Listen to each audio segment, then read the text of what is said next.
So I'm out here today on a slightly damp day, not wet by any means, but it's been drizzling on and off. Thought I'd take the opportunity to do the obligatory 3 things I dislike about the KTM 790 Adventure. I was about to say 390 Adventure, fault of owning one for a while. And nothing too dramatic, not clickbaiting here. Just 3 things that I have a gentle dislike for. I've been very positive about the KTM 790 so far, at least I think I have. And yeah, just colouring it in. So the first thing, because it was the damp day that made me think about it, and it's not actually the bike itself, but it is the tyres that it comes with, which is the Scorpion STR Rallies. Good general tyre, good on-road for an adventure tyre, lots of pros. But the thing I don't dislike about it is it's not particularly confidence-inspiring in the wet. Whatever compound they use, or I'm also running road tire pressures. I don't really haven't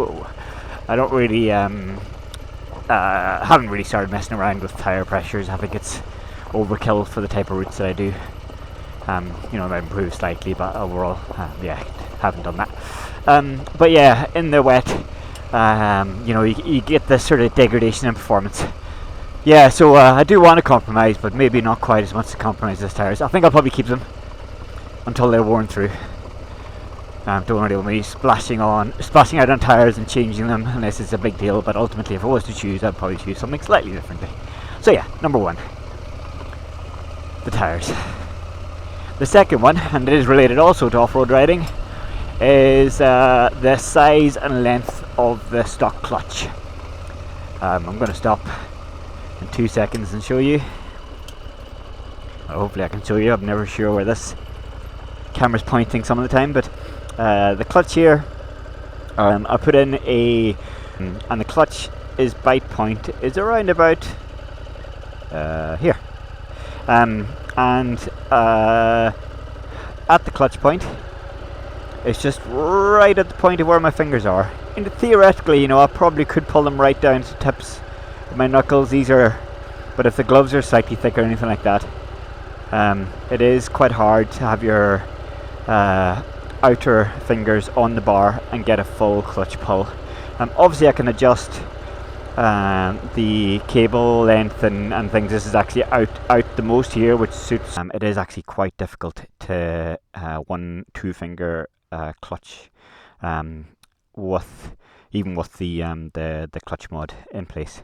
I did speak to my trusted guy. I really rate him. I'll talk about dealers some other time, but ultimately he advised that it's not a great idea to change this, he said. And he wasn't trying to sell me anything. He wasn't trying to offer a KTM part, something like that. He was just saying that if you say, for example, put in a shorty clutch here, he says that some customers have experienced that that can throw off the electronics. All of a sudden you're getting warning lights about nothing in particular, but ultimately detecting that something's not quite right with an engaging something. He didn't go into a huge amount of detail, but again, I trust him. It was customer reports as he reported them, so it does give me pause about changing this. But it's less than ideal. I know some people cut these in half, shave them. I mean, that could potentially run into the same problem, I guess, but I don't really want to do that either. So if anybody's got any ideas what the new 790 that's worked for them, let me know in the comments, something like that. That'd be great. But yeah, the clutch probably is my second thing. Purely, obviously, on the clutch side, the brake is fine. It's nice and lots of leverage, and it's big, and it suits that. And it's quite high up as well. You're not pulling it all the way through anyway. But yeah, you can't quite keep the control. So what I have to do most of the time is keep 4 fingers on the clutch when I'm off-roading, which is less than ideal. I've only got the control of my inner hand, which is not advisable. You should really have your hands on the bars at all times for control. And my third dislike, and that's it actually for my list so far, I'm not going to go into 10 dislikes about KTM, is that you probably saw from my second to last video that I scratched the tank. Done a little bit of budge repair, sprayed over the things, which actually has removed the scratches themselves, but obviously it's not a direct match for the tank, so I need to polish it a bit more probably to make it look a little bit more blended in, or potentially paint the whole tank maybe to balance it out. But ultimately the tank protection, although it did its job, you know, well, I didn't crash. I just dropped it very lightly. But ultimately, the tank still did get cosmetically damaged. I have seen one other video where somebody had it here, sort of, or on the top of this cracked, and then you know, did a again, ultimately cosmetic, but a reasonably deep scratch on the tank. So now I'm ever so slightly paranoid about the exposure of the tank. Ultimately, I think you can smack them quite hard, and they're still going to be operational and so on. And I kind of believe that. But overall, you know, it is kind of, you know, exposed, and requires. I'm thinking not crash bar, potentially changing the skid place as a starter for 10.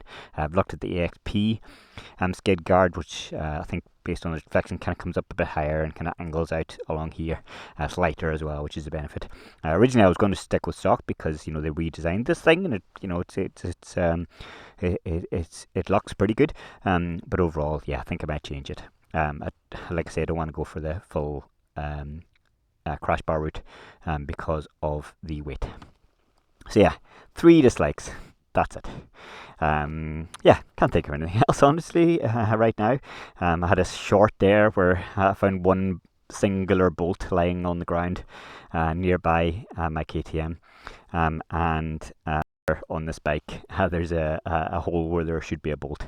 I kind of identified as something as non-critical ultimately, I think, even though I don't know exactly where it is. But yeah, it was one small thing where kind of, you know, not a I wouldn't put it down to a reliability issue or anything like that, but ultimately, you know, it's just annoying to have a random bolt that's fallen off when it probably shouldn't have done. And that's it. Is that number 4? Like, not really. That's probably a 3.5. Thanks for watching. See you next time.